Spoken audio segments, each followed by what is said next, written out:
So here's one of the things in the process, which is building the relays.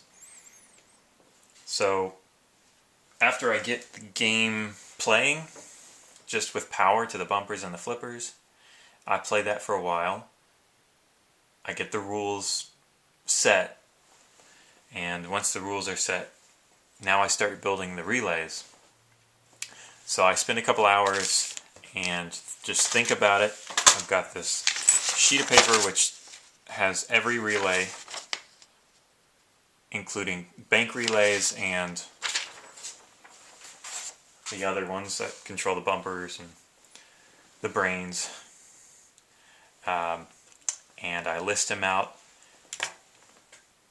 and I think about every switch that's going to go on these relays.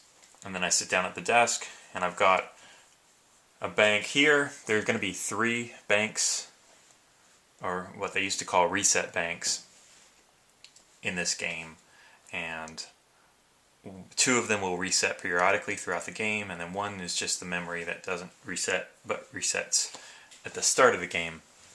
And I've taken off all the existing switches, and now I'm starting to put in my switches. So it's just takes time, and I've got a bunch of parts here, but I never seem to have exactly what I need. I've got a bank of, like, this is a 15 bank here from another game, and at some point in Gottlieb's history, these are Gottlieb parts, well, the old ones, I'll just say this, the old banks screwed directly into either the bottom board or the underside of the playfield. So if you wanted to open this thing up, you had to take 6 screws out to get to the underside. And look at the switches. Then at some point in the 50s, they put wing nuts, and you could undo the wing nuts and the bank would flip out, which is great. And that way you could get more access to these switches. So I like using those. I don't want to use the big one that you have to take the screws out to get to them, because that would just be silly.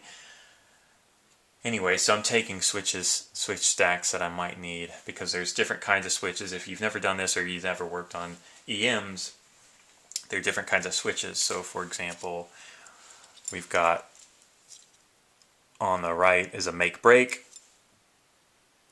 and then in my left hand there's a this is just 2 make switches, which might be, this came from a rollover switch under the playfield. I'm going to flip it around and have it be 2 break switches, so when the relay flips it will open up. So anyway, I just sit down at the desk and start building these things, and that takes a few hours, and then on to the next step.